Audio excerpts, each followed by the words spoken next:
নমস্কাৰ, তোমালোকৰ কাৰণে বহুতেই ভাল খবৰ আহিছে, যি নেকি জিডিএছৰ ফালৰ পৰা বহুতেই ভাল খবৰ আহিছে। যিহেতু তোমালোকৰ 12,000 প্লাছ ভেকেঞ্চি এপ্লাই প্ৰক্ৰিয়া চলিছিল, যিসকলে সেই ভেকেঞ্চিসমূহত এপ্লাই কৰিছিলা, যদিহে তোমালোকে এপ্লাই কৰাৰ সময়ত কিবা নহয় কিবা ভুল হৈছিল, তেতিয়াহ'লে তোমালোকে এতিয়া কাৰেকশ্যন কৰিব পাৰিবা, শুদ্ধ কৰিব পাৰিবা।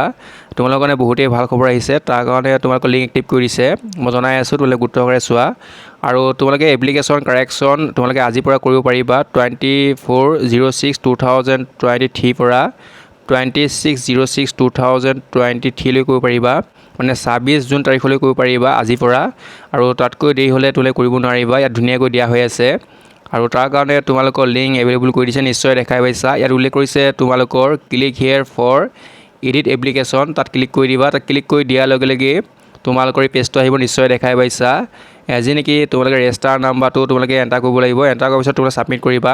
ছাবমিট কৰাৰ পিছত তোমালোকৰ যিটো মোবাইল নম্বৰ আছে, তাত তোমালোকৰ OTP যাব। OTPটো তোমালোকে এণ্টাৰ কৰি তাৰপিছতে যিটো তোমালোকে কেপচাত আহিব, কেপচাটো তোমালোকে এণ্টাৰ কৰি ছাবমিট কৰি তোমালোকৰ যিটো ভুল হৈ আছে সেইটো তোমালোকে কাৰেকশ্যন কৰিব পাৰিবা।